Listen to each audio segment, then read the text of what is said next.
Hello, viewers, a good afternoon to you all.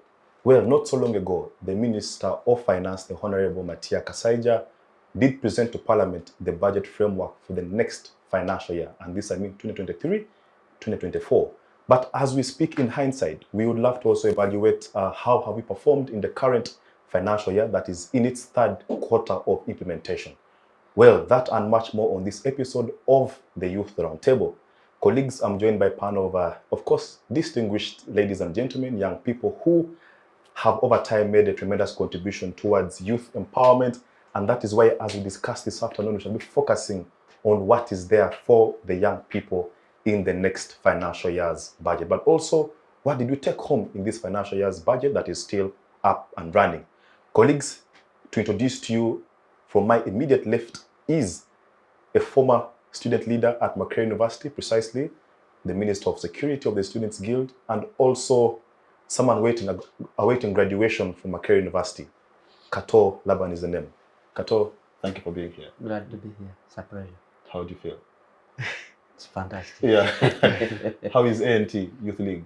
The Youth League is there doing groundwork and the structures. Groundwork. Yes. Very interesting. They are building structures such that in the 2026 or and beyond that, you're more prepared. The youth are empowered. We wish you luck. Yes, that is Kato Laban from the Alliance for National Transformation Youth League. Next to Laban is Vivian Kabasinga. Vivian is the Secretary for Female Affairs of the Kayunga District Youth Council. I also know that she is a CEO of Vklines, which is really a business enterprise. Vivian, thank you for being here. You're welcome. Thank you for hosting me. How do you feel precisely? No more? Yeah. All right. Next to Vivian is someone who you have seen on this show before, and that is Derek Baluku, who is a programs associate at the African Youth Development Link. Yeah, sure. Baluku, thank you for being here. Thank you so much. Yeah. Thank you so much for hosting me. Yeah. Last time you were here, you spoke so much economics. That is why we thought we should have you again. Sure. Thank you. Thank you. I'm looking forward to the conversation. All right. Thank you. Next to Baluku is Neumbe Joan, who is a student at Kyambogo University, pursuing a Bachelor's of Science in Statistics. Is that correct, Yeah, Joan? it is true. Yeah. How do you feel being the youngest on the panel? I feel honored, Yeah. yes, to be here. Yeah. And looking forward to whatever we're going to converse. Yeah. Yes. We are honored to have you too, Joan. Thank you. Derek, for obvious reasons, let me begin with you. And in your own words, for example, how do you evaluate the current financial year as it is still running? It's in its third quarter. We know that there are certain things that have been implemented, of course, like the price development model. But as we evaluate what has been there for the young people in this budget, but also generally, you look at our debt burden, you look at infrastructure development and many others. How do you evaluate our performance so far in this current financial year? Sure. Thank you so much, Kidega, for the opportunity to start this off. So, in my thinking, I think for a starters, the economy has been resilient because there are very many shocks that the economy has had to withstand. For example, the crisis that was in Ukraine, it sent shockwaves in our economy. You know, the cost of living went so high. We also had coronavirus, which made China to shut down. And you know, China is the manufacturing hub of the world. So that meant, you know, the supply chains were disrupted. But then the economy and the people have really been resilient, and the disruptions have been really curtailed. And you could really see it compared to our neighbors and other economies. For the inflation rate, it's not that very high because we are around 7%. Other countries are around 9%, 10%.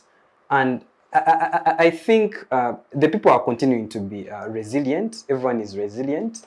Yeah, so we are not doing that very bad, maybe except for the part of the debt burden, because our debt burden, I'm meant to understand, right now it's around 48% of GDP. So we are approaching the threshold, which is 50%, and that's a very, very terrible territory for for any country to be in. But all other factors withstanding, I think the people of Uganda have been resilient.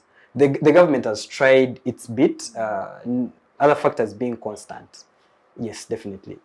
So far, on a scale of 1 to 10, how do you rate this current financial year? The current financial year, maybe a 5. Because so far, what I observe is that your yardsticks include, for example, the debt burden. Yes. Your yardstick include the inflation rate. The inflation rate. The resilience. But also the marginal propensity of Ugandans to purchase. To consume. Yes, to consume. Towards the end of last year, it was, mid of last year, it was barely impossible for someone to be able to afford things like the basic commodities, all right? Things like food, things like fuel, among others. So how do you explain the rise in prices of commodities? Yet we also claim at the same time that we are an agriculture economy.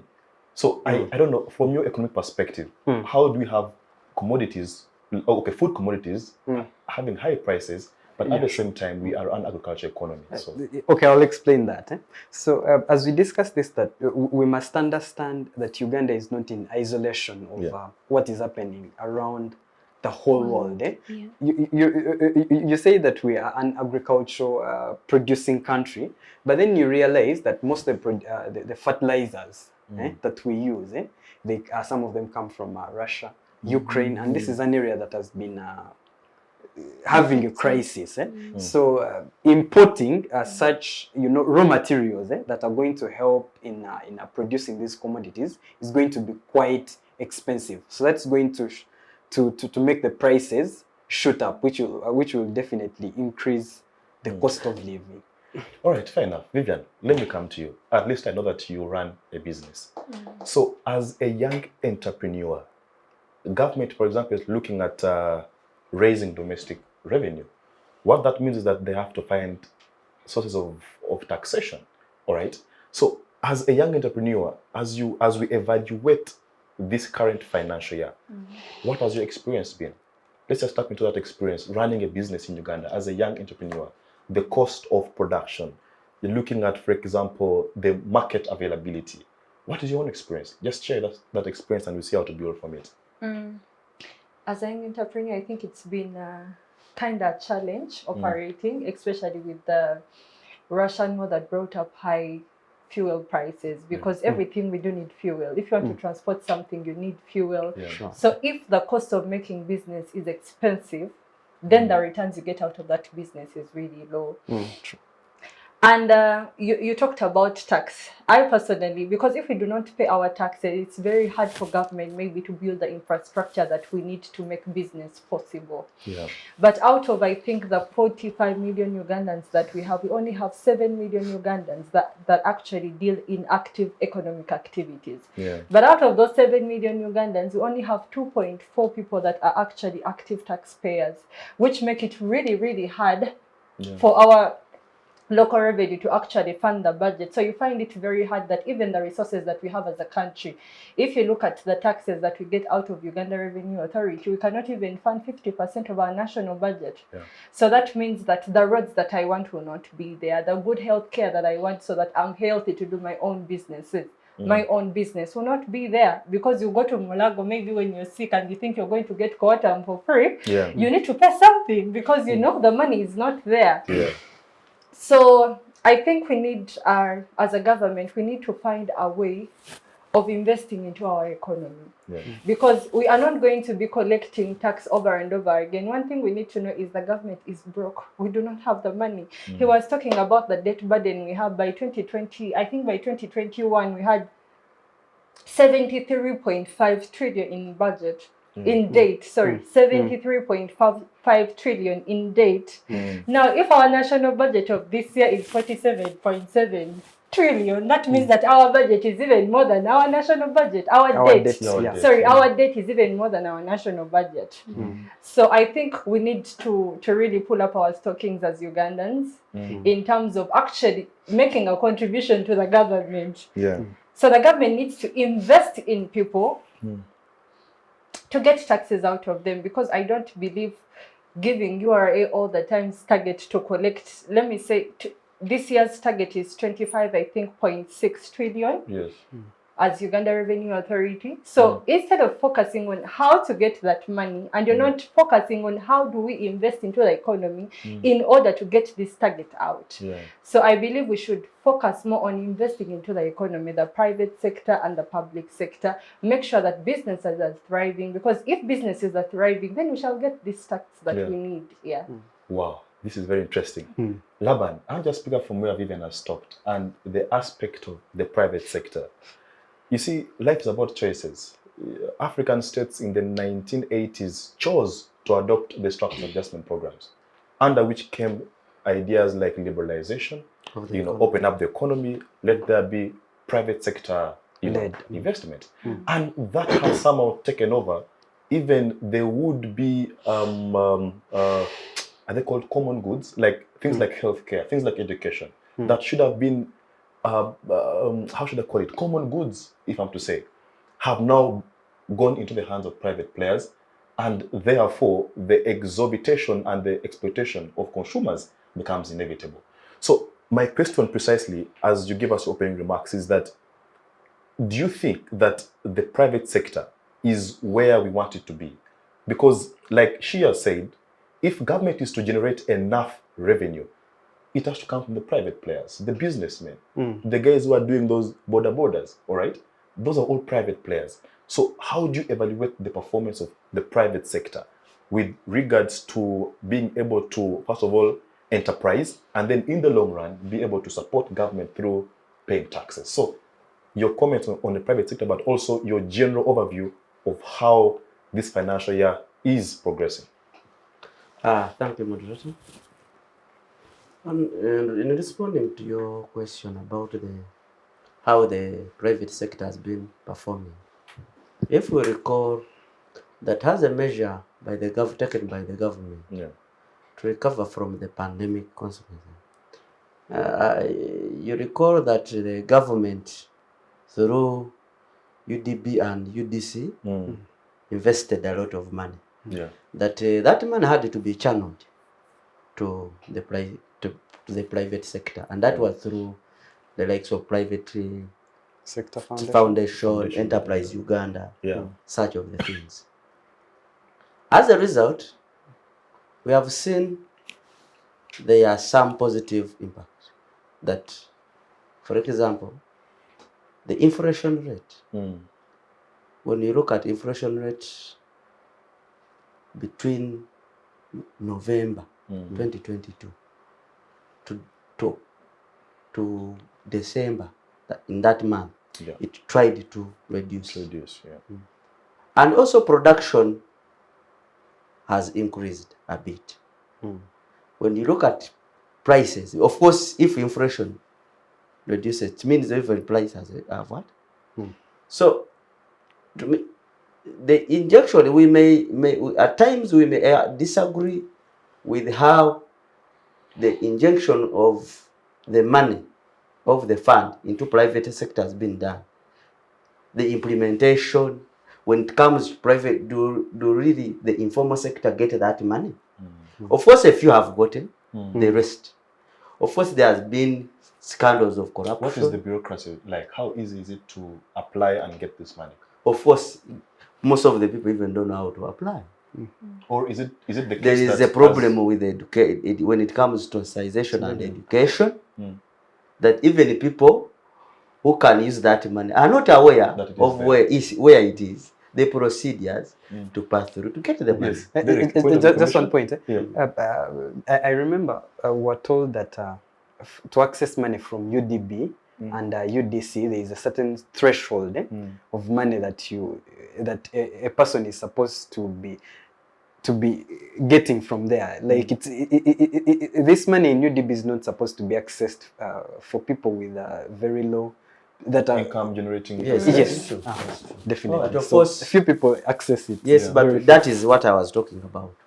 Then also, when you talked about the private sector, when you look at the government's internal borrowing in the last year, it was really huge. It had increased compared to the financial year 2020, 2021, 2022, it increased. So what does it mean? That you have an economy that is mostly dominated by informal sector and private sector. I get it.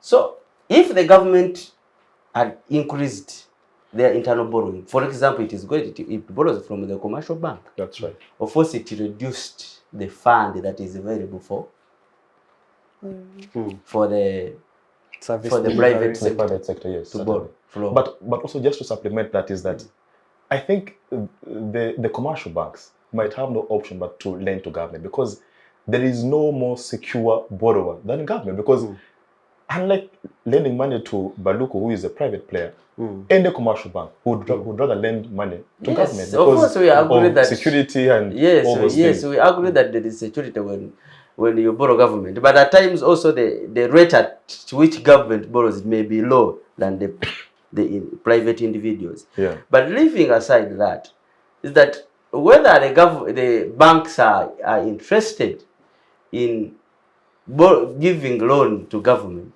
what is the impact of the private sector? Yeah. That the fund that is available to stimulate production in order to reduce inflation in the near future is low. Yeah.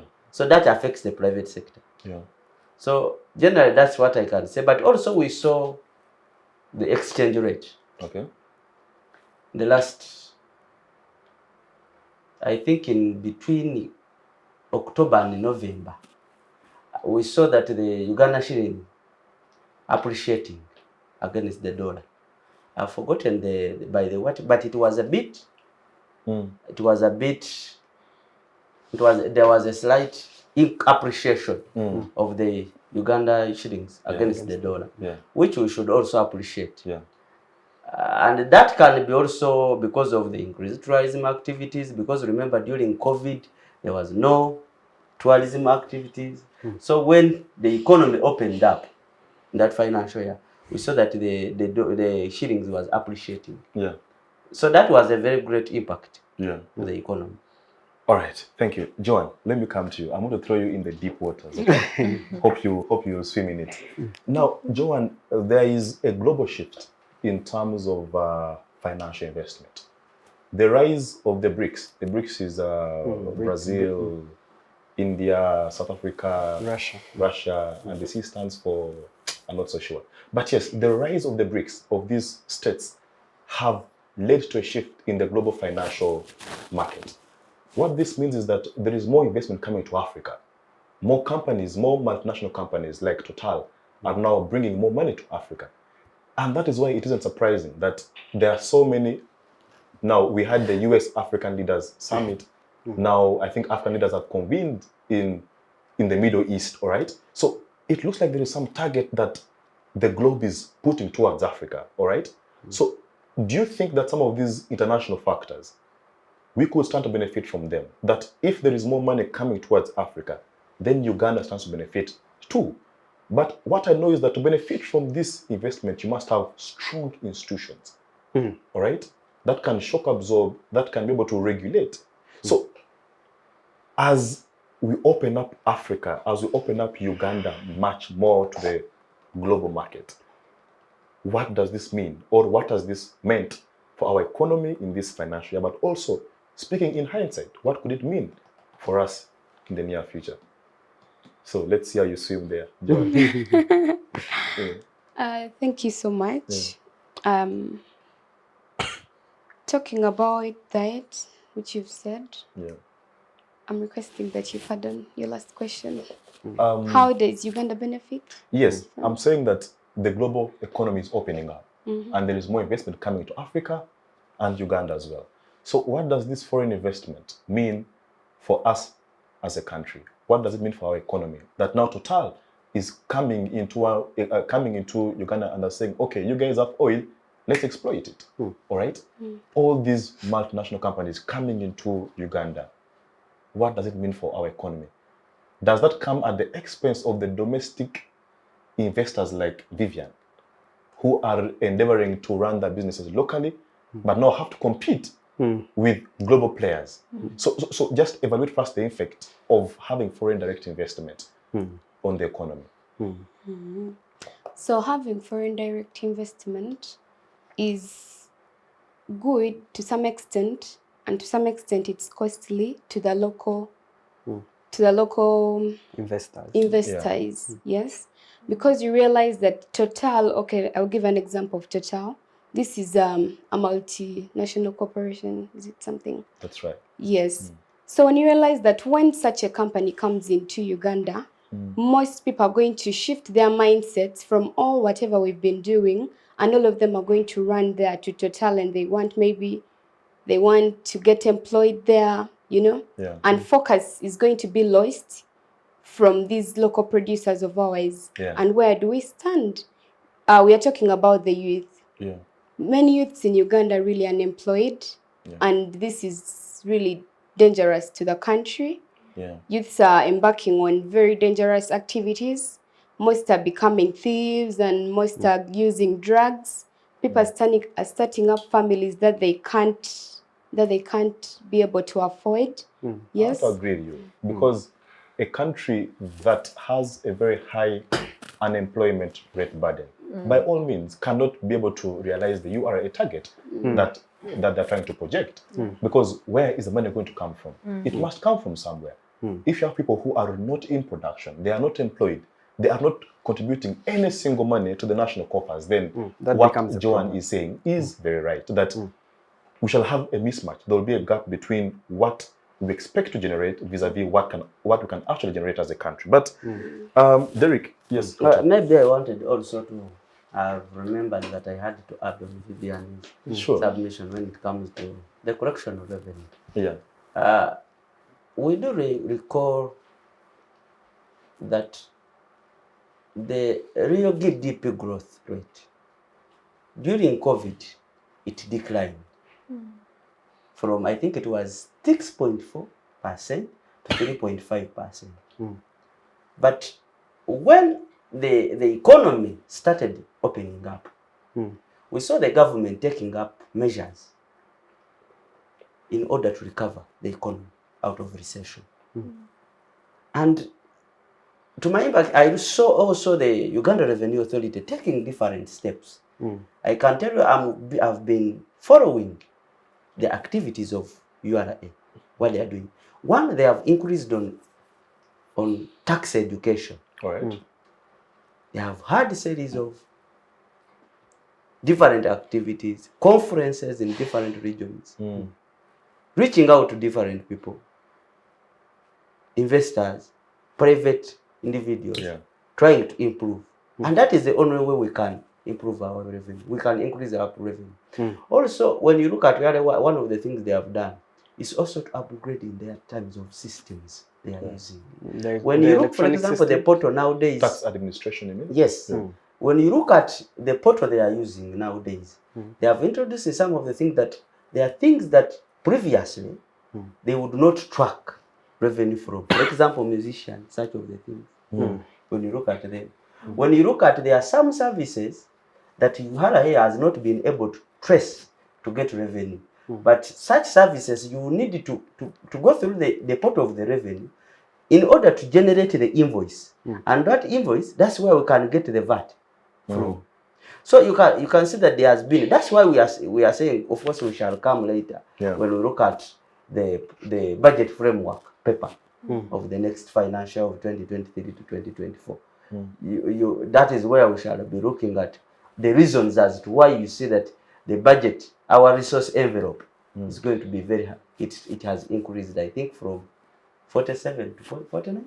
49, yes. 48 to 49. Yes. By 120. So that is one of the reasons that you see. All right, thank you. Baluku, I want to bring you here right on intentionally, because I disagree with what he is saying, but I want you to be the one to bring it out. Okay. Because if he's saying that URA is doing so much in terms of tax sensitization and all these things, there is a contradiction between what URA is doing vis-a-vis the tax regime and the tax law. For example, look at how many tax incentives that URA continues to dish out to investors. All right. There is a case in court. I think it has been decided. The Bidco case. That Bidco was given a 25-year tax holiday. I read a report that Uganda loses around 7 trillion to tax, because tax avoidance is, tax incentives. Uganda loses around 7 trillion every financial year to tax incentives. All right? Taxes that we would have collected but we don't is around 7 trillion. So the tax regime, URA or the Minister of Finance is at liberty to issue tax holidays to investors. All right? That is why you see that these multinational companies come here, but you can barely trace the impact that they are transforming in terms of maybe employment and things like that. I know there's a content management bill whereby, as a private player, you're supposed to, employ blah blah blah domestic people and all. But the issue of URA, the tax education, yes, but the tax regime, is there a contradiction? Okay. I'll begin this by saying this, that world over, in all economies, it's very hard for an economy to grow without attracting foreign direct investments. Take an example of China. China was so backward and very poor, but it was thanks to the market reforms that opened up China to the outside world, and so the likes of US started taking that technology to China, and that's how China eventually, through industrialization and so on, came to grow. So the issue of foreign direct investments is very critical in the development of any country. And then there is also the issue of giving subsidies. Essentially, subsidies are to attract investors and also attract other people that wish, to invest in the economy. But then, if you're going to, let's say, because you first have to do a cost-benefit analysis. That's right. If the subsidies that you're going to give weigh much more than what you're going to benefit, let's say, for example, the employment that the foreign direct investments are going to create, the employment, the capital, you see, the production, because if goods are produced here, then we can assume that maybe they are going to be exported with value addition, because this is the essence of foreign direct investments. But then this has not been the case, as he has mentioned, because you realize that our tax to what our revenue, the tax revenue, contributes to our GDP is around 12% to the economy, and that's really way below, because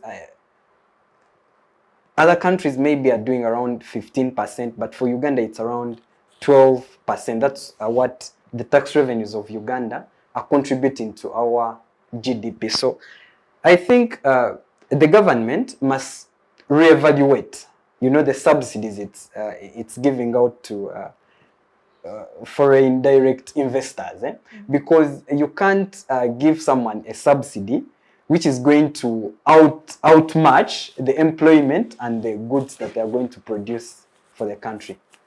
Yeah, that's what I think. No, I want to bring in I wanted to come in Yeah. on this point Okay, of foreign sure. direct investment. Sure, Yeah, sure. and the incentives that they give them. I think it's not bad for Uganda to give incentives to foreign investors to attract them, because we want them to come and invest in Uganda. I believe that there are some amounts of money that most of Ugandans don't have that we need. For example, the oil sector. If you look at the amount of money that we need to be invested in that sector, we might not have it. That's right. So the government is looking that this investor is coming, our people will get maybe 10,000 jobs, we shall have this and this and this. The problem I have with government is not following up. Yes, people will get jobs, but how much are they being paid? Yeah, good You question. find out a Ugandan who is working Monday to Saturday 24/7, Good question. receiving 100,000 Ugandan shillings a month or 150 Ugandan shillings a month. Now, this does not really equate to what we wanted. We wanted to come and give our people jobs, but are they decent jobs? If you look at the young people that are working in sugarcane plantation now, someone is working the whole day in that scorching sun and is earning 5,000 Ugandan shillings a week. A week. Yes, That's 5,000 Ugandan shillings a week, and sometimes they don't receive this money. You have to wait and demand for it, and it doesn't come. So I think government has to be intentional when it comes to the investors it's attracting. Are we getting what we really want to come out of these people? Are people getting the decent kind of employment that we need?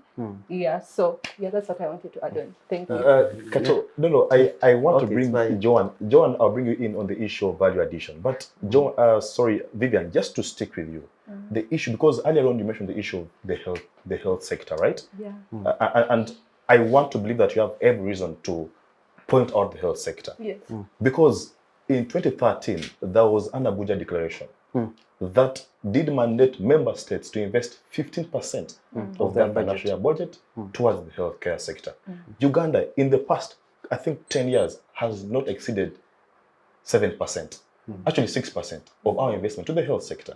Now, what does this mean? It means that we shall be seeing reports like what we saw last year of 14 million Ugandans being mentally ill, all right? And we can't discuss the economy if you have people who are not productive, people whose human capital development is wanting.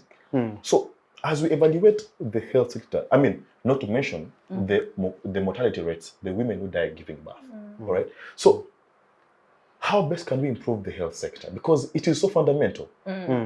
It's somehow, it's part of the whole entire economic ecosystem. You have a healthy population, they are strong, they can work, they can pay their taxes, all these things. But if you're mentally ill and you're stressed, you can't work. So the health sector, how can we achieve this? How can we achieve this? Now, I think the problem the government is facing is being broke. Because if you look at the national priorities, I think the health sector is part of those priority areas that we have. First of all, it's getting our people out of poverty. The second is the quality of life of our people in terms of health, knowledge, and standard of living. So one thing that we need to prioritize as Ugandans is the health sector. But Kidega, in this financial year we are in, URA is set to collect 25.6 trillion, I think. But out of that, we have to use 17 trillion to pay debt. So we are left with almost like 4 to 5 trillion Ugandan shillings that we have as our very own to finance the budget. But Vivian, can I first finish? Okay, no, continue. Yes, to finance our budget. So the rest of the money is, we are looking at, foreigners, the loans and the grants. So if we don't get the loans and the grants, then it is really, really very hard for us to fund the different sectors of our economy. So personally, I believe that we need to build our economy in terms of economic activities, in terms of our revenue base. We need to really increase our revenue envelope if we want to, Vivian, I want to put you on the spotlight once again, because you say that we are broke, all right? We don't have money. Yes, we don't. But the issue to me, and you did hit on it, is priority. Because I'll tell you something. Our cost of administration in this country, very high. Every district has 2 RDCs who we pay from taxpayers' money. I don't know how many ministers we have, but they're close to 81. All right? Now you look at the presidential advisors, so many of them, all of whom are benefiting or earning from the taxpayer of this country. You look at the classified budget, all right? State House, I think, uses 1.8 billion, I hear, every day.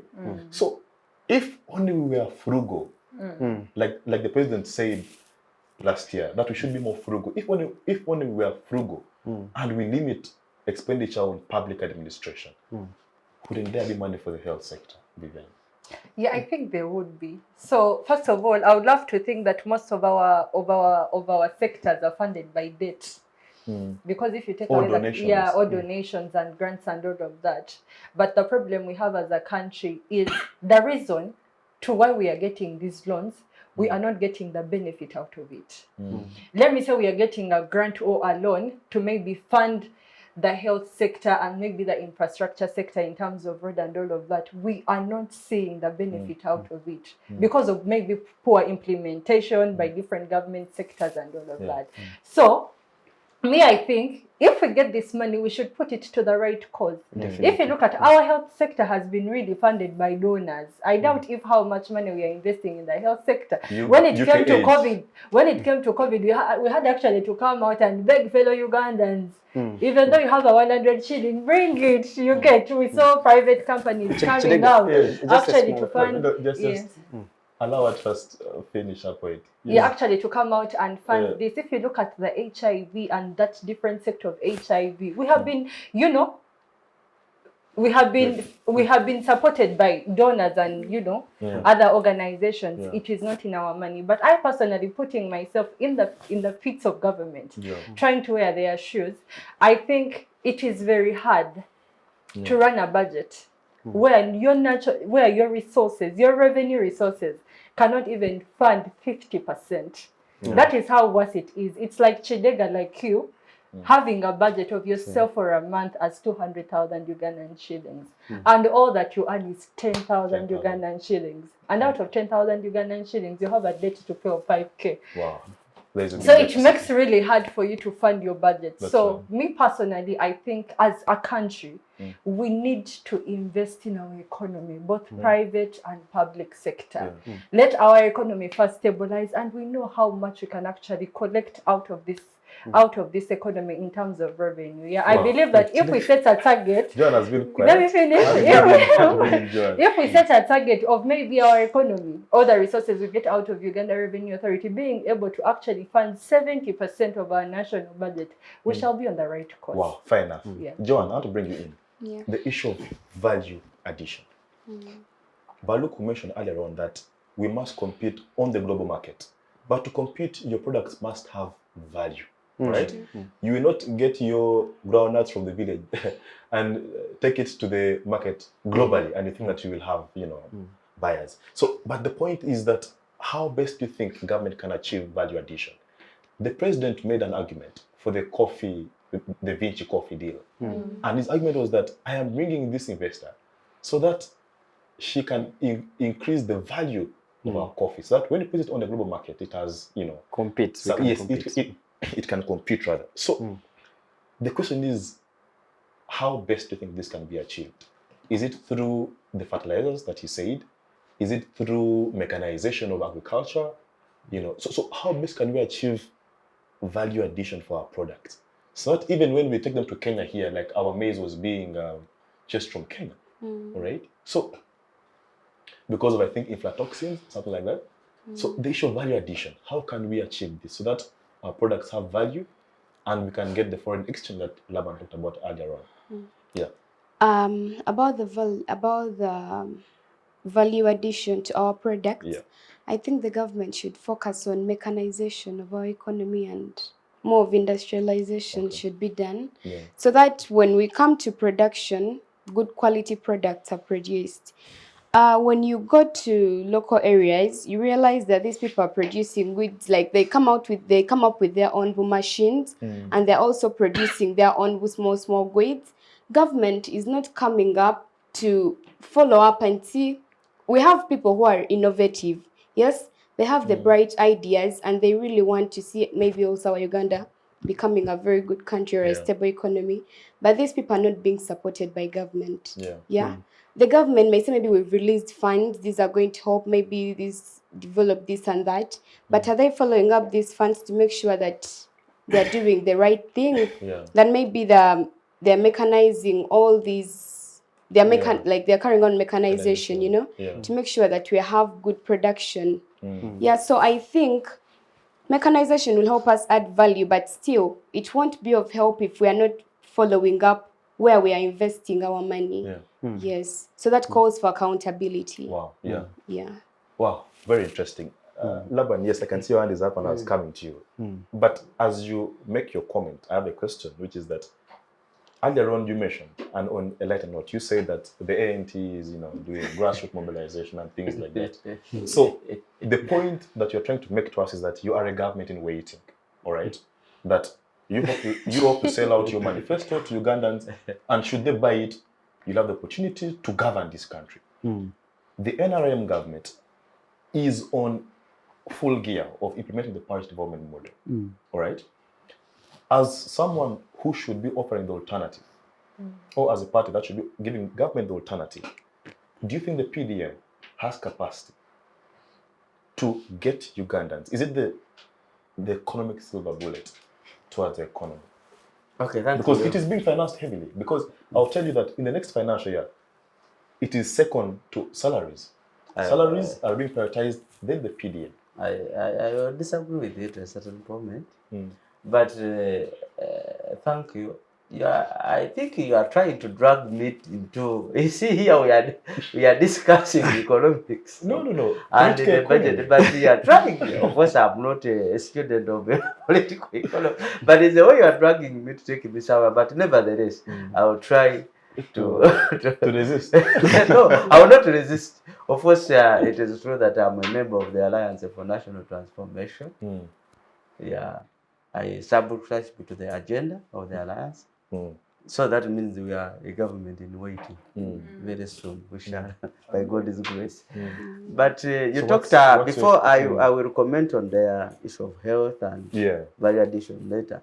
But when I talk about you did talk about the parish development model. Not forgetting that I should be the beneficiary of those funds. Nevertheless, because of corruption, embezzlement of funds, that is it, discrimination associated with the parish development model, I don't feel that it has an ingredient in it in years to come. Sure. When you look, first, that is my opinion. When you look, for example, let me give you an example. You know that the parish model funds are supposed to go to circles. Not so? Yeah. I remember when I was a second-year student at Makerere University, when there was when the proposal started of that, I and my colleagues we started up a circle. We were 5 of them. We said, we are students of BCom. And this is the same thing they are talking about. How can you access the money? Because our issue is that we can get the capital and invest and we make returns. But the problem is we don't have the money. So we sat and said, let's start up. And we started up the circle called Kampala Ujama Circle. First we started that as 5, we faced challenges. But later students started joining, other fellow students. Later even we got lecturers, I'm telling you. As of now, we are registered the circle by ministry and the cooperative. We are registered as a circle. We have members of around 85 plus. Of course, I will not mention our resource envelope that we have so far. But of course, we tried to reach out to these different people. I am a youth leader of Kawempe division. But it is very hard even for youth to access. You can imagine, when you look at the budget framework paper for the financial year 2023 to 2024, the budget development the parish development model has been allocated 100 million each for parish. But look, for example, at a parish in Kasulu,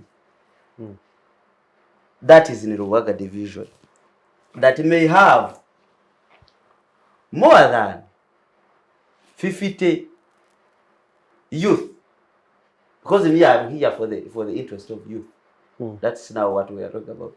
How are they going to benefit? Because of how will they benefit from the parish development model? Because of bureaucracy. When you look at Kampala, I don't think even 10% have received the money of the parish development model. So the problem is that most of the government projects remain on paper, but implementation is the problem.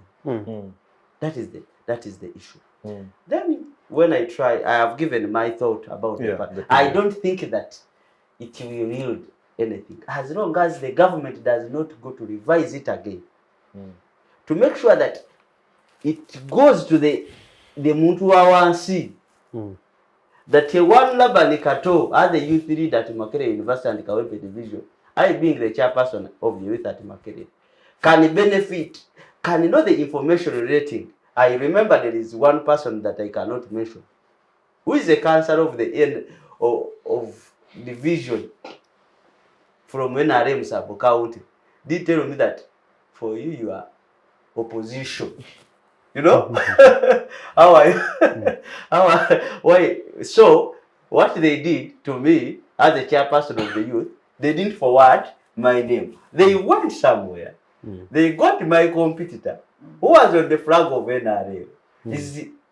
That is the person that they forwarded to be on the committee of the parish. Then I said, Vivian, so the parish board has been associated with partisan politics, which is very bad. Vivian, do you have a political party? I condemn that. Well, look at So also, when to go back to when you talked about, I want also to respond to Vivian issue when she talked about. As you when wrap you asked, up, I want to bring in. Yes, you did talk about how to improve the health sector. When you look at the budget, the budget framework paper for the year, for the financial year 2023-2024, you can see that the government, of course, through the Ministry of Finance, Planning and Economic Development, they have proposed that they want authorization of Mulago Specialized Hospital, which I think, of course, when they talk about authorization, we expect to increase on the number of doctors and other medical workers. That means health is going to improve. But are you backing up with the supply, timely supply of drugs, and also equipment, medical equipment? We saw that even when the sector may be a bit financed, but because of corruption, you saw during COVID, even Ebola of recent, I'm happy that recently Ebola was there. It is no longer in Uganda recently. But when you look at medical doctors, we are dying, some of them because lacked. You remember about it? Yes. But because there is a corruption within different sectors of the government, that even when you invest, even when you have a medium resource envelope to finance the priorities of government, there's a very big challenge that we have people who are so dry, that they want everything to be stolen in this government. Okay. Well, of course, the law of evidence applies. Must prove. But before I come to you, I want to bring in Vivian as we take a short commercial break much more later. Vivian, still on the parish development model, you're part of the National Youth Council, and your structures are part of the parish development committees. All right? I think the parish youth chairperson in the National Youth Council structures is a member of that committee at parish level. So we believe that the National Youth Council, you're doing work in terms of maybe either sensitization or you're somehow involved. But the question that I want to ask you is that in your evaluation of the parish development model, how is the youth participation, for example? I think recently the chairperson of National Youth Council came out to tell the government that at least part of this budget we should allocate 35% to the young people, which was a request that wasn't granted. I personally 35% of the parish development funds. Yeah, of the parish development model funds. That wasn't even granted. Yeah. So personally, I believe that the young people are not going to really benefit out of this parish development model than the recent, like how we had the youth livelihood program, because you know that this is a fund that is targeted specifically for the young people. Parish development fund is for everyone. And if you look at our young people out there in the villages, they don't know how to make circles, go, I hear, get a bank account and all of that.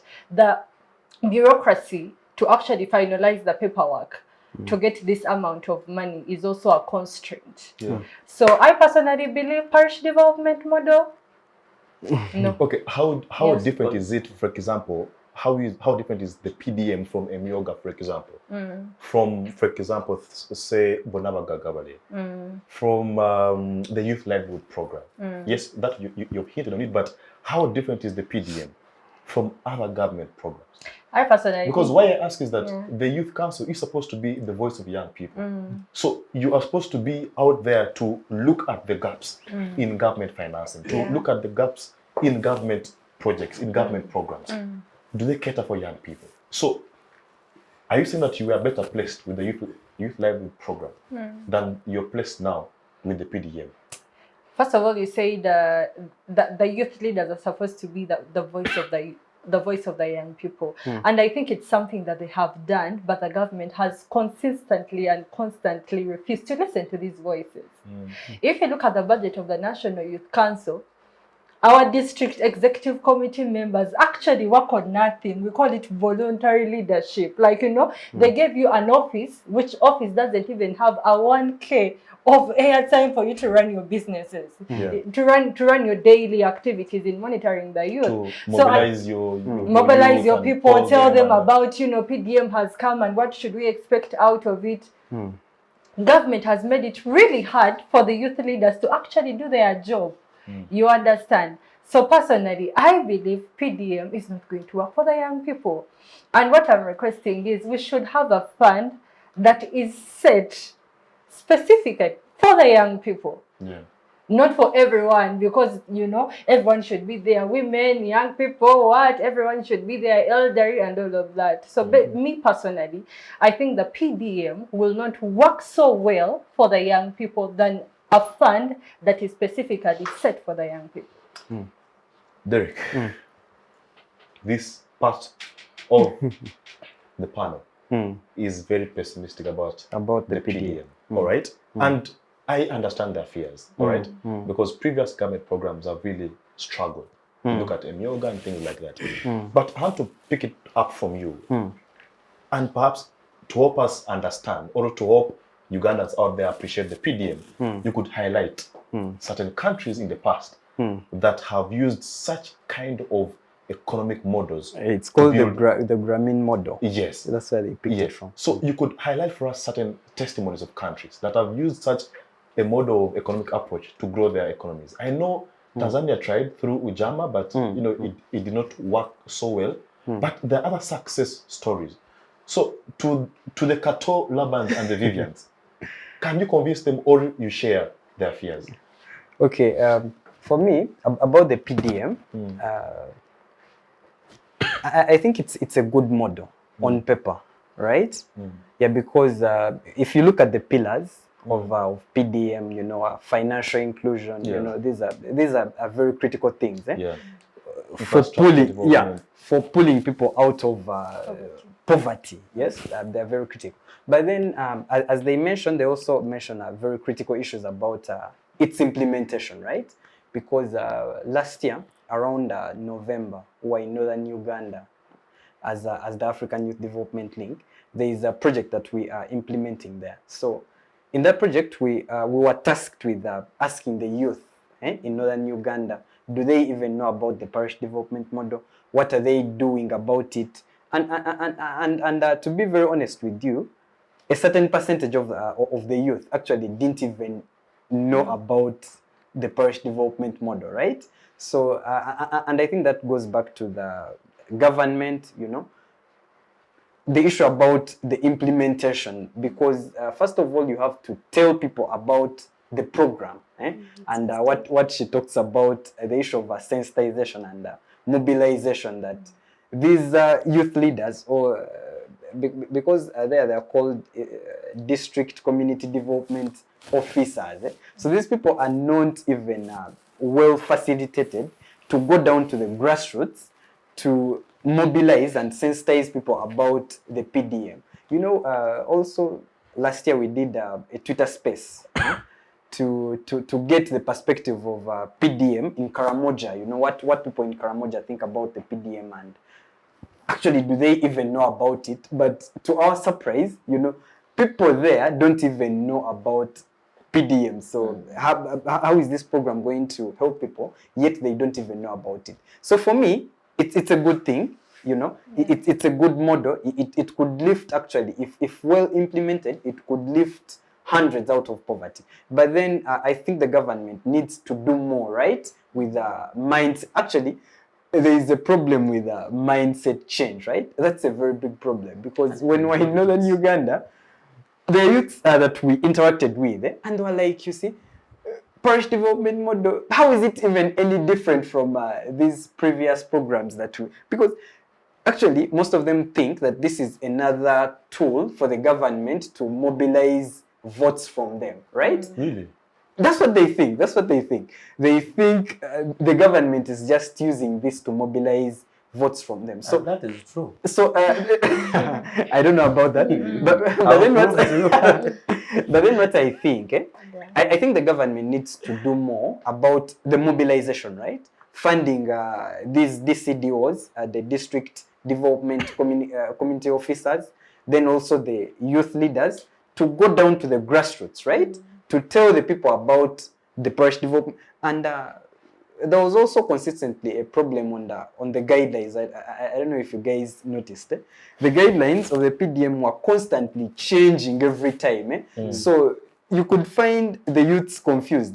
They could be like, the other time they told us to do this and this, and then this time they're changing. So the guidelines were also changing. So for me, I think it's a good thing, right? Yeah. But then the implementation of it is problematic. So the government has to do more with the implementation. Wow. Joan, no, I'm being told that our time is fast spent. Okay. We need to run some adverts because otherwise the money will not come. But Joan, I'll begin with you after this short commercial break, still on the issue of the parish development model.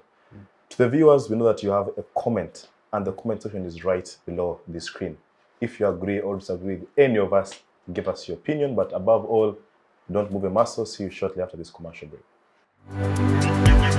Digital rights are those human rights and legal rights that allow individuals to access, use, create, and publish digital media, or to access and use computers, other electronic devices, and telecommunication networks.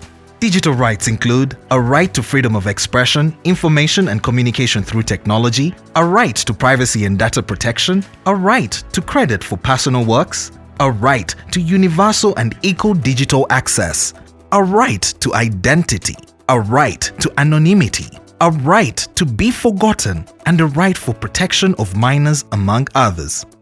The state's digital rights are frequently violated through various unfair actions, for example, blockage of websites and social networks, theft of credentials, unauthorized use of people's data for personal gain, privacy intrusion, online censorship, arrests and intimidation of online users, internet blockages, and the proliferation of laws and regulations that undermine the potential of technology to drive social, economic, and political development worldwide. It is hence every citizen's responsibility to respect rights of other digital users and to speak out or report to the responsible parties when one's rights are violated. Yes, we'll be back from that short commercial break, and thank you for keeping it on the Youth Roundtable. Joan, like I promised our viewers, your opinion regarding the PDM.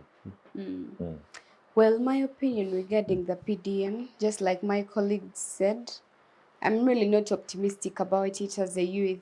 I'm also so pessimistic. Yeah. I believe it's going to help, like, actually the top people who are really going to just receive that money. The money is not going to go down even to the people, leave alone the youths, but the money is not going to reach various people who are really in need of it, people who need to invest in their agriculture, people who need to invest in other activities that are also helping them afford their standards of living.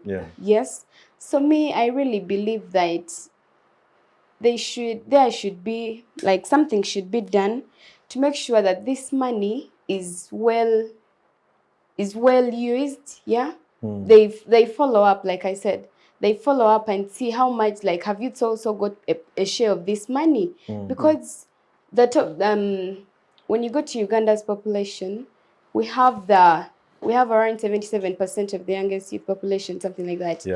So you realize that the youths are very many, they're unemployed, they're not doing anything.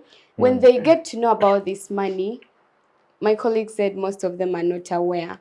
Then yes, most, not even some. Most, to be honest, most are not aware. Yeah. But if they're well sensitized about this money, and they tell them maybe this, we were sending money to your parish, like, you know, to your parishes, and it's going to be used for this and that. Maybe if they can also go and try to involve themselves and see that maybe they can also get a small share, which will help them, that will be so good. Yeah. But if there is no sensitization, if there is no mobilization, if awareness is not created, then this money is going to remain in the pockets of the people who have got it. It's not going to benefit people at all. Wow. Yeah. Wow, very brilliant. Kato, Laban, let me get back to you.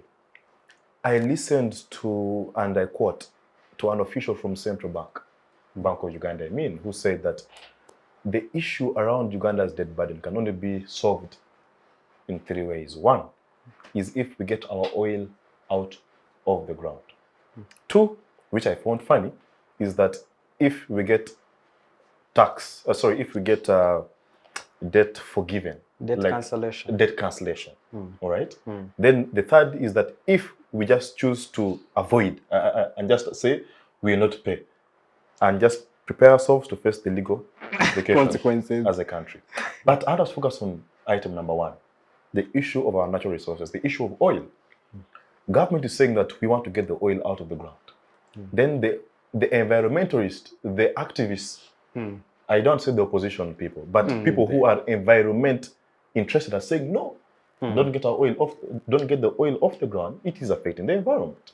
So the question is climate change versus economic development. Where do we go? Thank you, Mr. Moderator.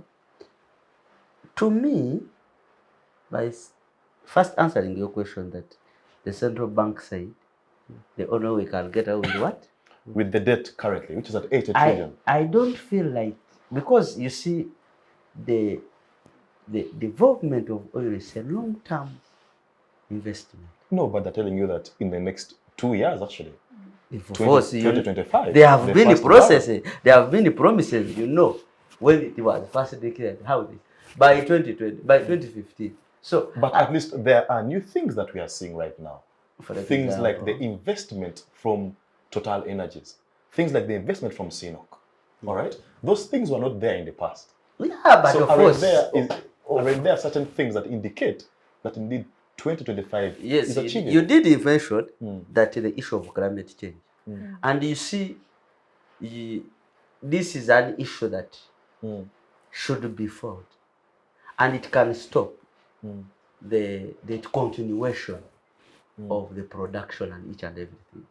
So that is a very issue. So when the central bank bases on the outcome of the oil investment to settle our national debt, that is falsehood.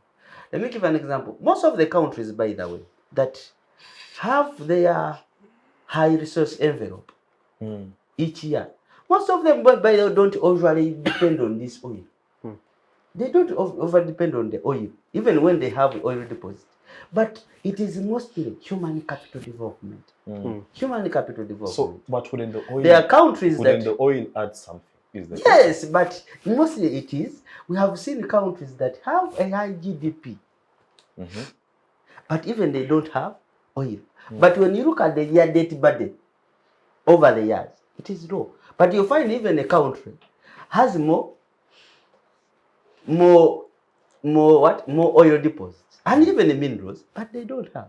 As long as we don't look at issues of governance, we don't look at issues of climate change, then there is a problem. Mostly governance.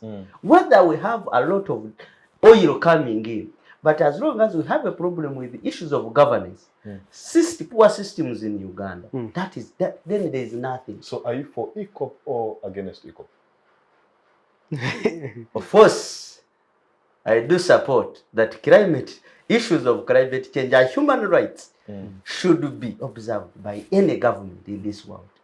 As long as they are not addressed, then the oil can wait. I know you wanted to drag me into somewhere, but I must say that issues of human rights, because if people have not been compensated, Even if there are 5 people who have not been compensated, why should you continue with the project? Are you getting? So issues around compensation must be addressed. They should be addressed. Issues around the environmental yes, impact because this assessment is something must that be should clear. be looked into. Because it can cause a problem to go into a problem. Even economic crisis, that is something that you cannot joke with. Climate change can cause an economic crisis.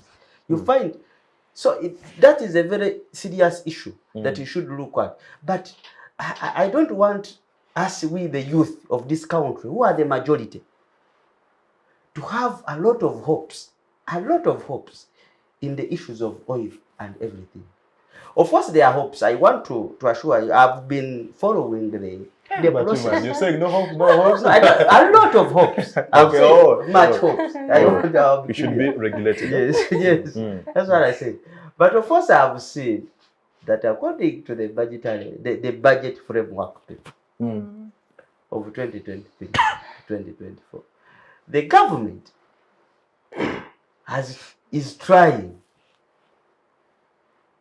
to make sure that in terms of human capital development, in that line of also of the oil production, it is more so increasing. All right. When I looked at, I wanted to add before just 1 minute. Sure. When I looked at the opening up of Chigumba Institute, Petroleum Institute, more investing a lot of money. You have to know that there are students who are studying from there. Some of them finished, but they are into another sector, fabrication, electronics. Yet there are these students that can be offered opportunities. If the issues of eco and human rights are addressed, then we shall be good to go. Fair enough. So the issue of compensation of those who have been, because not compulsory acquisition of land is actually illegal. Government has a right to compulsory acquire land for as long as it is for the interest of the public. But I agree, the issues around compensation must be addressed. And human rights. Human rights issues are very important. Issues around the impact environmental assessment must be done. So I agree with and also, those issues. You forgot the issue of sharing. Yes. All right. Equal sharing. Vivian, Uganda is part of the Paris Agreement, where member states agreed on issues around the environment. All right. But also, on several occasions, Uganda and other African states have gone to these international conventions, like COP27, COP26. So do you think that as we discuss issues around climate change versus economic development, shouldn't African states in such forums be negotiating better? And think that, but guys, you look at the Industrial Revolution in Europe, all right? You look at the so much emissions that Germany produces, all right? China, India, all right? India. These guys emit carbons, I don't know to what tunes and tunes. So shouldn't we be negotiating better and saying that, okay, if you guys think that we shouldn't exploit our natural resources because of environmental issues, blah, blah, blah, okay. But can you compensate? Can there be some sort of reparation where we say that, okay, give us this amount of money to finance our development, and this time around with no strings attached. All right? I don't know, how can we go about with this? Preserve the environment, but also develop, because we need the oil, we need the money. So I'm confused. Thank you so much. I think the government position to the oil issue has been clear, that we are going to mine our oil. Yeah. It has been clear in what they have said to the whites and all the different organizations that we follow under climate. Yeah. Personally, I'm for ECOP. Oh, you're for ECOP? I'm for ECOP. Okay. First of all, what is the sovereignty of a country? What makes you sovereign to decide for yourself? That's right. We cannot be dying in debt and we have something that is going to get us out of debt and you say we shall not go that line. If you look at oil, I don't know if our viewers or some of you have been following the oil debate. I think everything is in line. They call it we are on deck. That's how they call it. How do they say it? Hands on deck. Hands are on deck to get our oil. So me personally, I think we should actually get our oil out of the ground. We should refine it. Because when you refine it, there are more byproducts that you can get, the gas and all of that. Right, yeah. Yes. I think we should So get our oil. you're for oil. Then how about the concerns that Laban is saying? But how about the environment? All right? governance. Because floods are real. All right. We saw Mbale what happened. I think it was the end of last year. Kasese is always having floods endlessly. Karamoja is having drought up to date. All right. So the issues that Laban is raising, like climate change, are actually real issues. Very real. Yeah, very real issues. So I think the argument should be, how can we achieve sustainable development? Definitely. Whereby the environment is not completely destroyed. Because how many lives have we lost in the Kasese Very many. floods? Were the lives lost Mbale, in Kasese Bujuda. floods? Were the lives lost in Kasese floods were as a result of mining the oil? No, climate I would Climate love- change, yes. no, I would love Climate to. change Let us be is specific. broad. Yes, climate change is broad, but were the lives lost in Kasese as a result of mining our oil? No. Listen, The issue was is- it? No. The answer is no. Let me tell you, forces of nature, for example, in Germany, I think last year was flooding. Was it because of oil? It wasn't because of oil. The environment. It was, The listen, I'm environment. coming. When you cut trees, for example, then when you destroy swamps. Now swamps are catchment centers. Yes. That if floods come, they find a swamp, then the water is absorbed there, right? But then if you destroy the environment, you destroy swamps and you put set there up an industries, industry. it means the floods that will come, the forces of nature that you're talking about, will come and just not find a catchment center and just wash people. So those are the effects of climate change. That if you cut trees, then when there is too much wind or too much rain or too much floods, then there are no shields to that so much force, and therefore people end up losing their lives. So the issue of climate change is actually real. Yes, it's actually real. Yes. And one thing I know is the government of Uganda is not as bad as people depict it to be. I think no one loves the people of Uganda like the people of Uganda. Kidega, an American will not love me like you as a fellow Ugandan That's because true. you are my fellow Ugandan. Yeah. So I don't know how people abroad can determine how much we love our country and how much we want to keep it at a better place. Yeah. I personally think the environment analysis were done Yeah. in terms of the oil, Yeah. and everything was approved. Yeah. We are not going to keep our country in a state that we don't want it to be in. People are in poverty. We want to get our people out of poverty. You know, oil is here, and you say we are not going to mine our oil. Libya has been, mining its oil, and are people dying there? Death alone is not about climate and all of that. Yeah. Yes, I'm not saying that we shouldn't focus on climate and everything that happens in that. We should, but we should mine our oil. Also putting in mind on how we can actually preserve the environment and all of that. Thank and you. I think that analysis has been made. Yes, it has. Let me even It has. It has. that analysis has been made. So to any Ugandan that is actually campaigning to stop ECOP, I think you should be more patriotic enough as a Ugandan, because you know where we are. You know how how the debt is actually in the throat, choking this country. Yeah. So if you're there and you think we shouldn't mine our oil, what do you want us to do with our oil? To leave it there in the ground? Good question. Yes, Good thank question. you so much. Derek, I want to bring you on, and I'll just pick up from where Kabasinga stopped. The issue of foreign interference, all right, and the hypocrisy that comes with that. Why do I say this? Because just when the European Union was saying Uganda should stop its oil refinery, Alaska opened and issued 53 new licensed companies to drill and mine oil. The USA issued around, I think, 12 licenses to companies to mine oil about the same period of time. So Kabasinga has a point that we must be sovereign and determine our developmental agenda. All right. So just the issue of the international interference with our domestic development, is it a legitimate argument? So thank you so much. So first of all, what we have to understand is that Uganda and African countries are less positioned to absorb the shocks that will be presented by climate change. You see, let's be very honest with this. You see, the US will tell you not to drill their oil, to drill your oil. I don't mind about their intentions, but what I mind is the effects this is going to, okay, the effect of us drilling that oil is going to have. You see, when floods are going to hit, our country is less positioned for us to absorb that shock, right? Okay, countries like India and China might be polluting, okay, they might be emitting more carbon emissions, but then the effects hit poor countries more, right?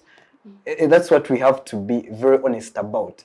That let's say if floods got into Uganda here, we don't have the mechanisms for us to absorb those floods. Very many people are going to die, right? If there is drought, crops are going to die. So the effects are going to be very dire, right? They're going to be devastating. So for me, the issue is about this.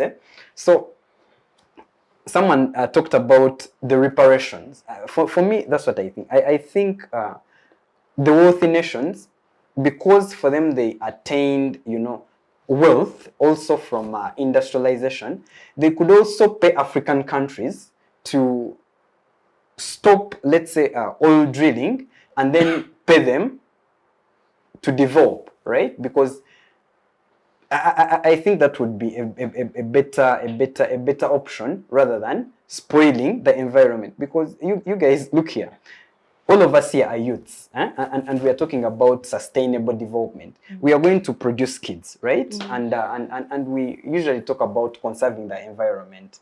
This is the same environment that we are going to leave for our children and our grandchildren in future, and we don't want to leave, a generation that is going to be, bombarded with floods, drought, and so on. So, in talking about sustainable development, for me, I think maybe the developed countries could offer reparations, and then also another view of mine about the oil. You see, okay, it could not be a bad thing to mine our oil as long as the issues that Laban talks about, the issues of human rights, are addressed, right? And then for me, as a person, I think that oil can be staying in the ground for now until we get a competent, government that is going to hold, that is going to be held accountable for drilling that oil. Yeah, for the outcome, the benefits that go to the people. The shares. The shares, and then also the issues of human rights, and but then, to be honest, the issues of climate change are real, because right now in India, living in India is it can be equated to someone smoking cigarette. The air in India is so polluted, right? And these are very, very critical issues that we must look at if we're to consider sustainable development. Wow. Yes. Joan. Yeah. Your comment around climate change.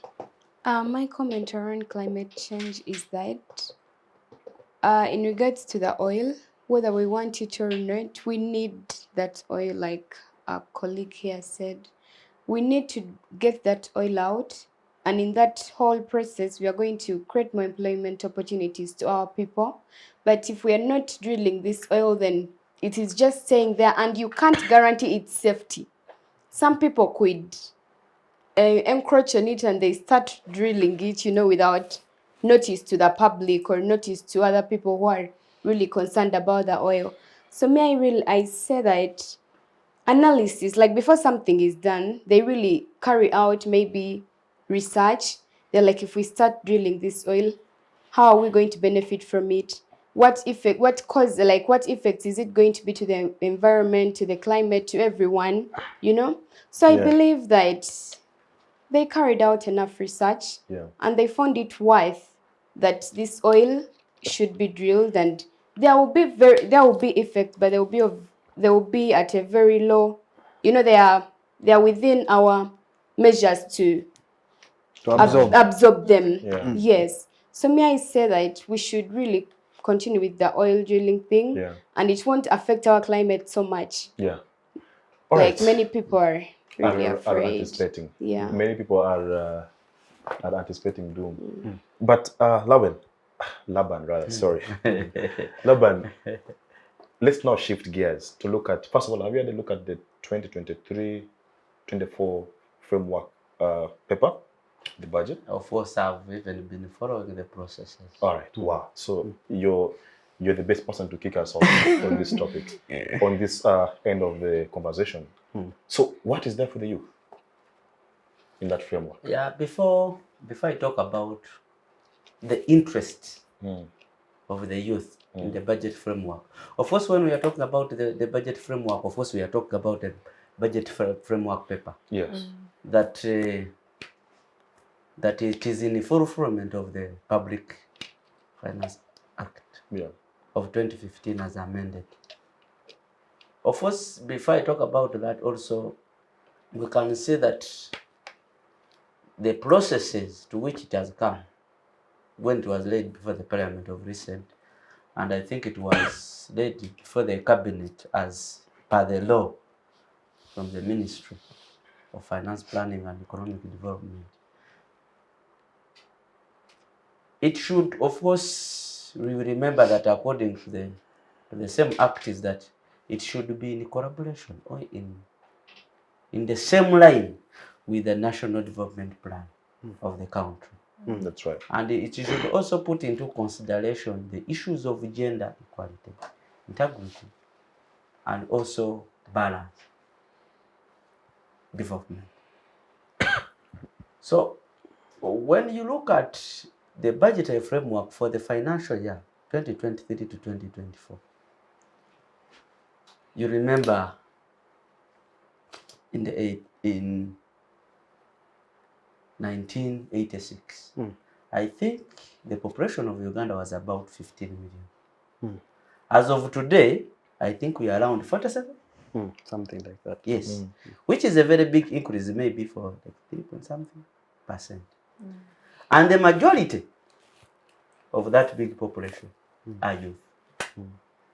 As I talked about that, the budgetary framework should be prepared in consideration of gender and also not forgetting the balanced development. Here, this is where the youth comes in. Look at what are the interests within our budget. I want to say that when you look at the processes that are passed through when they are preparing the budgetary, it is almost some of them are politicians, I can say. I can also say that the parliament at certain moment does not have the input in it. Sometimes it is the cabinet that does each and everything. Almost they just for them give them the paper. But I will not go far into that. That is the legal requirement. It's a legal requirement, but also there is the framework to parliament. Yes, and the committees of parliament are supposed to discuss some of the things. But when you look at times that after presenting it to the committees of parliament to look into the issues, sometimes when they make recommendation, do they really in the actual sense take those recommendations? In most cases, they don't take. Good question. I am still continuing. Because you asked me about the interest of the youth. Yes, you asked me about the interest of the youth. When you talked about most youth as of today are employed in the informal sector. That's right. When you look at that budgetary framework and you pay attention to internal borrowing versus the external borrowing, you can see that the internal borrowing has increased with a very huge percentage than the external. What does it mean? That it is going to reduce the funds, as I did talk about, that funds that should be available for the youth to borrow from the commercial bank, and even the money that goes to the private sector. So that will reduce, and then employment opportunities will not be there. Then on the issue of petroleum and gas, I appreciate the initiative that have been taken on that in terms of paperwork. Also development of Kayunga Institute, Petroleum Institute. I did talk about that most of the youth have been graduating over years, but they go into other sectors outside their special professionality. You find people are going outside. I have so many friends that they are into electronics, but yet they studied from that institute. So if the government, through that budget framework paper, what they have on paper can be put into Implementation. It implementation, would be a good thing. it will be a good thing, but corruption. Thank you. Kabasinga, looking at the next financial year budget and how it looks like. And I'll just read from the Ministry of Finance's official platform, is that the key top priorities, 1 is the oil and gas sector, 2 is capitalization of UDB and UDC, 3 is full implementation of the parish development model, 4 is support science-based research, 5 road maintenance, peace and security, electricity, the standard gauge railway, small-scale powered irrigation, industrial parks, infrastructure, and drainage. Those are the top key priority areas as per the Ministry of Finance. Do these reflect on the needs of Ugandans? Do they speak to the day-to-day challenges of a young person out there? Can you say that your interests are catered in these top priorities? Because there is PDM, there is infrastructure, there's electricity, there is all these things. Where are the youth? How do you feel about this framework? Personally, I think the national priorities of this country happens to be not the national priorities of the citizens. Now, if you look at the budget, it's basically formed on the manifesto of NRM. They're trying to make sure that whatever is in their manifesto is actually met in their period of staying power. Which I thought should be a good thing, because Ugandans voted for them based on their manifesto. So they have every right to implement their manifesto. Yeah, because that is the social contract they have with the people of Uganda. Yeah. This is our manifesto. Give us your vote, we shall do for you this. So they're actually your argument works for the NRM. On the issue of voting and all of that, I think that will be a discussion of another time. Yes, that will be a discussion of another time. Now, in the priorities, they talk about safety, security. Yeah. Yesterday, I was listening to the police actually arguing and pleading so that their budget is 2.2 trillion, and what they are giving them is almost 800 billion. Yeah. I don't know if that's a priority in a country where a lot of insurgency is happening, a lot of insecurity is happening. Imagine an entire police having a budget of 823 billion for an entire year. And we think that will be enough for security. So I think even the priorities they are putting up there are not actually priority in terms of budget allocation and the money that they are putting there. All right, fair enough. What's your own opinion regarding the framework? Because it is just a framework. It is not a cast in stone. It is still subject to amendments and all these things. So, but what's your opinion looking at it? Okay. For me, I'll start by this. You see, the IMF has painted a picture of what 2023 is going to be like. And they've said that for 2023, for most of the people, it is going to feel like a recession, right? And the phrase they've used is that the worst is yet to come, right? Sure. Yes, that's what they've said. And the IMF director was saying that people need to buckling up right, like you tie your seatbelts right, firm. And so when I juxtapose that with the budget framework paper and how things are going here,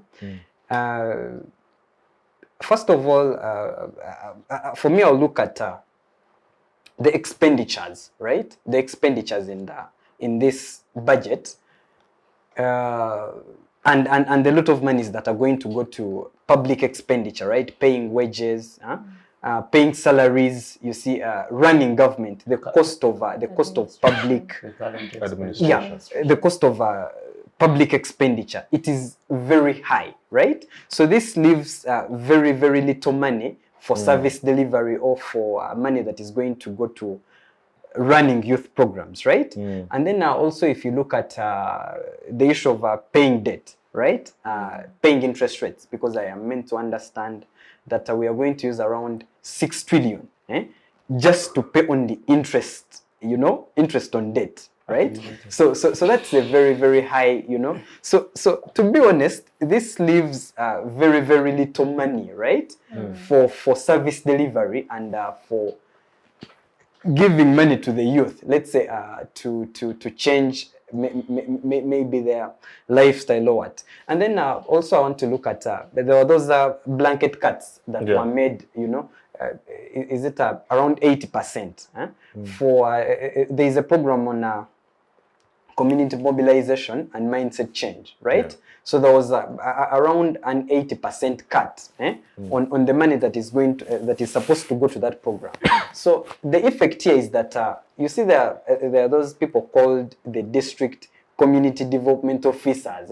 So that is the money that was directly feeding into that program. So this means that the 20% that has remained is only going to be for paying them salary. So these people are not going to go to the ground, because when we're in northern Uganda, those guys are doing a good job, by the way, the district community development officers, because they are supposed to go to the grassroots, they are supposed to mobilize people to adopt government programs, right? And you see, this budget is only allocating them money to pay them salaries and not to deliver, not to do what they are supposed to do service delivery. So for me, this budget, I think it's not going to do much, right? And it doesn't speak to the reality which is on ground, right? Yeah, that's what I think.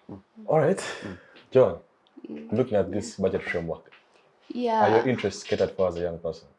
Yes. Are your interests as a young person catered for in this framework? Not really. Okay. Because looking at the theme of the budget for financial year 2023-2024, it is full monetization of Uganda's economy through commercial agriculture, industrialization, expanding and broadening services, digital transformation, and market access. Well, this would have been of much help to the youths, because when you look at the priorities they are putting up, realize that youth can fall anywhere and they be helped. That's right. But then in the long run, little or nothing is being done. Yes? This is just, it is more of speech than action. Lip service. Yes. Yes, because they'll tell you maybe through this oil and this, we are going to do this. But it is not what is in reality. In reality, we have very little money to implement all these things that they are talking about. So me as a youth, I believe these things, or this whole budget framework and the theme and all that, they're not going to be of so much help to the youths and to the country at large. All right. Laban, I think it's you who mentioned the issue of executive overreach. Maybe not explicitly, but in your submissions, you implied that maybe the executive could be overly influencing the mode through which the budget is shaped. And perhaps someone could argue that that is the legal requirement, that a budget framework is initiated by the executive, then Parliament reviews and and all these things, then passes it eventually. So the issue still that I'd like to put to you is that because the budget is implemented by the executive, right? Does Parliament have the capacity? Because one of their 3 fundamental roles is oversight. Does Parliament, as it stands today, the way you look at it, the way you look at the quality of our MPs, the quality of debate, does Parliament have capacity to hold the executive accountable to implementing a financial year budget? And if so, to what extent? I feel like the Parliament of the Republic of Uganda, that is the 11th Parliament. Exactly. The 11th Parliament may not have capacity to have a great input in both the processes. And you see, at the end of the day, as long as the process is hijacked, then the outcome at the end is always what? Because if you don't give me the report to make recommendation, or when even I make recommendation in the processing of the budget, because you see, the problem is that we Ugandans, we are not so much aware of what happens when it comes to such issues.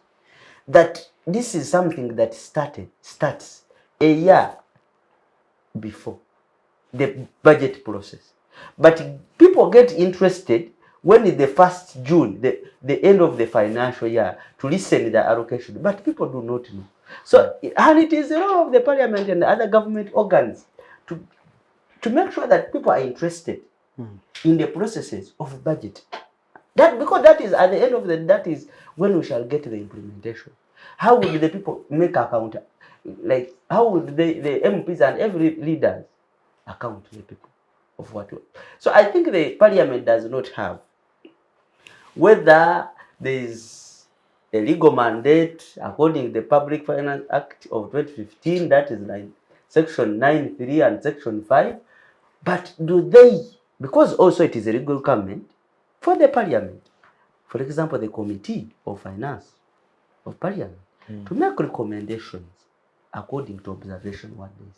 But you know, the reality, it's not always. I have seen several times that Parliament, last year, in the budget framework paper, they made requirements. The issues concerning employment, how to increase production, and also to improve export promotion strategy. They made a recommendation in terms of governance, because we should agree that as long as we still have issues of governance, then we shall have we will always have economic crisis in this country. That you are going to see people are diverting public funds for personal benefit. No systems to track. You did talk about the issues of parish development model. These are people that are giving hard cash to people and people are storing. I had a conversation some time back with some of the person who was implementing the project of PDM in Ajumani district. And this was a person hired by the government through a bank, certain commercial bank, which I will not mention. But he told me how it was too political. Because when you read carefully the budget framework paper, there is that section where they talk about under human capital development. That's where they talk about what? Parish development model. But these are politicians that they withdraw money from their account, and even they get relatives. They even get ghost circles to give money, as if it is for pocket money to people. So there is a very big problem that even the parliament, as long as it's not involved in the process, from when it starts, if the local government also they make recommendation, and the Ministry of Local Government does not take recommendations, but it is only to fulfill the political class of the yellow camp, then there is a big problem. Thank you, Laban. Vivian, just picking up from where he has stopped is on the issue of local government. Because the budget as it looks on paper can only be implemented through the local government structures, largely, really. Talking about all these services, healthcare, you need a functioning local government system. I read a report a month ago that indicated that local governments actually every financial year return money to the consolidated fund. So it means that there is a lacuna somewhere. So the question then is that, do we have a functioning local government that has capacity to implement government programs? But also, you could comment about the issue of capacity of parliament to hold the executive accountable to implementation of this budget as it stands. I personally think that Parliament has, 70% done its role. If you look at the budget processes of, socio-economic framework, then, the coming of the national priorities and sector seeding and the consultation which is happening in Parliament right now. I think they have listened to the different sectors, and I believe they'll give their recommendations. But the question is, who has the power to change things? That's true. It is not Parliament. It is the cabinet. So whoever has the power will, give us a framework that they want, will give us the budget that they want. But in terms of maybe trying to do their job, I think the committee in Parliament that is dealing with the budget has done something, especially with letting Ugandans know what is happening, how much is being allocated. Yes, the noise is there. I personally think they have done something. Now to the local government, I think one of the challenges the budget is facing, actually all the budgets we have had, is implementation, especially at the local government. I think our local government is not well equipped to implement most of the government programs, like how he said, the District Community Development Officers. The CDO, CDO. something like that, are not well equipped. For example, there was money, for example, the livelihood program in my district. This money was actually set back, and young people don't know about it. So I think the implementation has not been well. If you look at the infrastructure, the money we borrow to actually do the roads, they do the roads, but do they match up with the kind of money that we are putting there? I think that is one of the worst things that we are facing as Uganda and our budget. You are allocating a lot of money on infrastructure, but we are not getting the benefit out of the money that we are putting there. And I think it's something that we should focus on. I personally believe we should introduce personal liability. Not a company. If UNRWA is not doing its job, if a contractor is not doing their job, we should introduce personal liability. Kidega and your company, if we told you to do a certain road and it doesn't match up with the money that we gave you, we shall come for you as an individual. As an individual. So that's what I think. Well, I'm sure you'd be defeated by the law of thought. But I think I agree with you. That people need to be accountable. To be held accountable to most of the public, to taxpayers' money. And on that, I want to bring you in as we conclude, is that, Derek, do we have frameworks? Do we have institutions that can be able to hold government accountable to implement its programs? So the institutions like Parliament, like the IGG, like I think there's anti-corruption unit. There are all these modes of accountability. Do you have capacity? As we wrap this up. Okay. That is a field of a bit of law, but I'll try to dive in if you. About these institutions having the capability, for me, I would want to think maybe these institutions are less funded, right? Because you would find the IGG's office has the will, right, to maybe prosecute, if it prosecutes anyway, these cases, but then there could be problems of funding, right? Maybe there is not enough funding to help some of these offices, to implement their policies and so on. And then the other issue that I think is much of a problem is the will, right from the top, right? Someone says that a fish, when it's starting to rot, it rots from the head, right? So for me, the problem is usually from the what?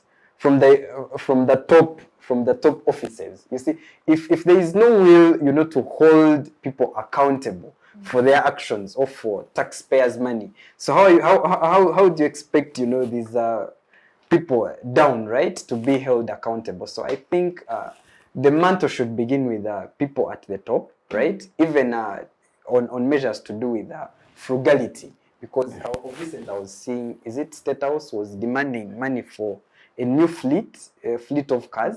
For the president and the VP. You see? Supplementary. Yeah, so the IMF has said that we are heading for a tough time. People need to be frugal, and then someone up there wants a new fleet of cars. So for me, I think the mantle should begin with higher authorities, and definitely it will flow to the donor offices. That's what I think, Kidega.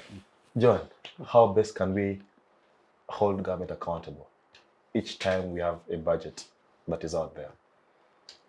How best can we hold government accountable. Did you say government? Yes.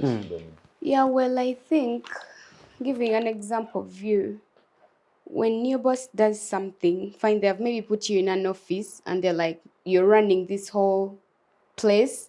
And in case of anything, maybe in case of corruption, you're going to come to you. And even if it is your boss, you're going to question him and tell him where are these funds going. So maybe something happens and then he has to be accountable. Can you question your boss? I mean, he's the one who put you in that office. He's the one giving you all that money that you're using. So you realize that most people in these offices are employed by the category of people who don't want to be talked about, the people who can never be held accountable. We have a committee. An example is the COSASE. The COSASE, it is in Parliament, and it follows up like accounts and accountability of various organizations, but realize that they have tried they have tried to be transparent, but the process just ends there in the middle there, you know. They're like, maybe giving an example of the Uganda Airlines thing. Yes, that saga.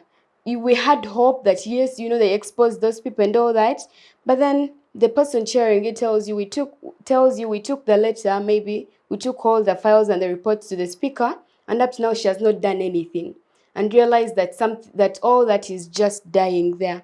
So if these officers are not independent, if they are not empowered enough to carry out that accountability and to to hold those people accountable for their actions, I think it is, what can I say? Yeah. The efforts could be futile. Yes. Wow. Colleagues, you've all been very amazing. I can't thank you enough. But of course, it is normal practice that I give you guys only 30 seconds to give us your last words. I'm told that our time is really fast spent. So 30 seconds and we're out of here. I won't begin with the politicians. I'll begin with you, so that you can set the precedent. If I begin from here, I know we shall. So, Joan, as I come this side. Yeah, so as we conclude, I'm really glad that I was invited to this show. It's my first time, and it has really been an educative one. Neumbe Joan is the name. I'm from Kyambogo University, second year, offering Bachelor of Science in Statistics. I'm the current GRSC Faculty of Science and the faculty president. I'm looking forward to being the MP in my area by God's grace. Amen. Yes, so Amen. thank you so much, Kidega, for the opportunity. We wish you well. Thank you. Yeah, sure. And I'm really glad I've met these people. Yeah, I've learned a lot. Glad we met you too. Yes, Derek. So for me, my parting shots, I think the government and everyone who is responsible should reflect the reality on ground. You see, if the IMF has predicted that 2023 is going to seem like a recession, you see, what we do must reflect what is going on. So that goes back to being frugal as a government, right? Why the unnecessary expenditures? You see, why all the recurrent expenditures on paying, you know, those humongous salaries, you know, travels outside. So for me, what I want maybe to caution for those in power or anyone responsible is that to reflect what is on ground and to look at what the people are facing, you know, to be alive to the situation on ground. Only by doing that, our economy is going to maybe thrive. Thank you, Kidega, for the opportunity and civic space and everyone. Thank you for being here. Yes, Vivian. Thank you so much. My parting shots are calling upon all the young people of this country to actually pay attention to our budget processes. Most of them don't want to know about this. They don't care. They want to follow Kardashian. Big Brother is coming. So I beg all of you to follow the budget processes. I believe the same noise people made when Nyege Nyege was stopped is the same noise we can make when they are actually not putting our priorities into place. Yeah, if we say young people should be funded and the budget processes and whatever is being allocated to the young people, it's not the money that we really want to get. It is something we can actually advocate for and make noise for, and maybe by the end of the entire process, this is the money that we want and they have allocated it to us. So I beg all of you to follow the budget processes, follow what is happening in this country, because politics affects every day of your life. Thank you so much, Kidega, for the opportunity. Thanks, Civic Space. Yes, Laban. You said I should be there. Politicians, right? So I think the politician should be added more No, minutes such that. No. So thank you, Civic Space, for the great opportunity. Surely it has been a great pleasure. But my parting shot would be, of course, also to call upon all the youth, the young people out there, to always pay attention to all activities that happen in the country, because at the end of the day, they affect us as we, the biggest stakeholder of this country. I also call upon the government to always look into issues of physical policy sometimes, and also monetary policy, in order to stimulate production, because people do not have jobs. The youth out there, they are suffering. I am on the 15th of February, I'm graduating from Makerere University, but I even don't know where I'm going. So this is a very big issue, and I'm not alone. There are so many young people that if the budgetary framework paper and the national development plan do not take into account issues of the youth, then we shall be saying kwaheri to this government. Well, Thank you. colleagues, thank you, Comrade Joan, Comrade Derek, Comrade Vivian, and of course, Comrade Laban, for sparing the time to be on this week's episode of the Youth Roundtable. And of course, to the technical team, thank you for ensuring that our viewers get this show right on time at 2 p.m. I don't want to spoil whatever they've given us this afternoon. So I'll just say have a lovely Wednesday. See you next week, same time, same place. Bye.